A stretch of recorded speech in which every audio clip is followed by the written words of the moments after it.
Hola chicas y chicos, bienvenidas y bienvenidos de nuevo a Blip. Es un placer teneros por aquí. Quizás te estés preguntando a la hora de hacer una oración en inglés, ¿qué aspectos tienes que tener en cuenta para poner el verbo de esa oración en un determinado tiempo verbal? Lo que nosotros llamamos tenses.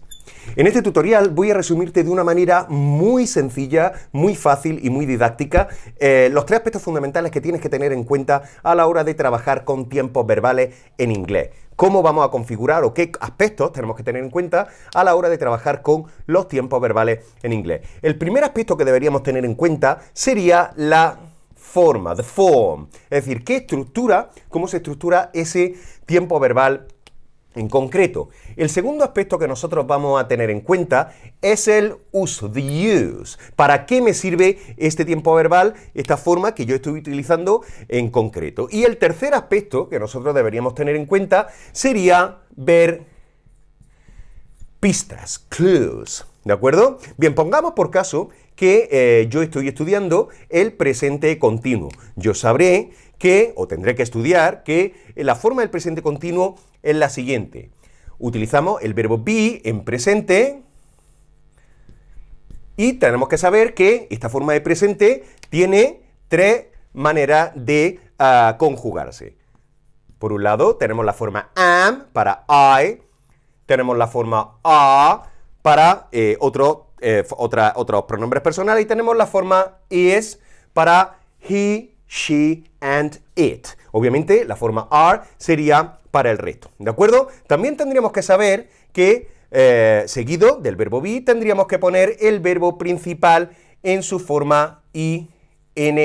No voy a entrar aquí en cómo tenemos que hacer, esto es simplemente un ejemplo, en cómo tenemos que hacer la forma interrogativa, negativa y demás. Simplemente estoy hablando de cómo o qué aspectos tenemos que tener en cuenta a la hora de trabajar con tiempos verbales. Tenemos que mirar, por tanto, a la forma, pero por otro lado también tenemos que prestarle atención al uso. ¿Para qué me va a servir a mí utilizar el presente continuo en este caso? Bueno, tenemos que saber que nosotros vamos a utilizar el presente continuo para hablar de acciones que están ocurriendo en el momento de hablar, ¿de acuerdo? Actions happening at the moment of speaking.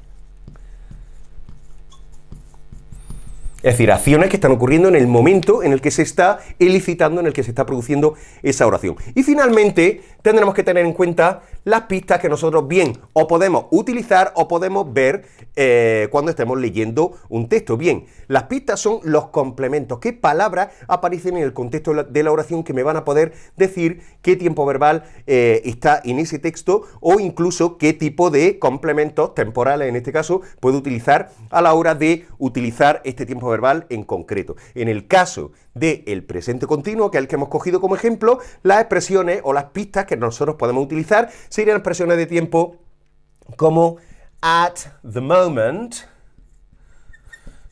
now, right now,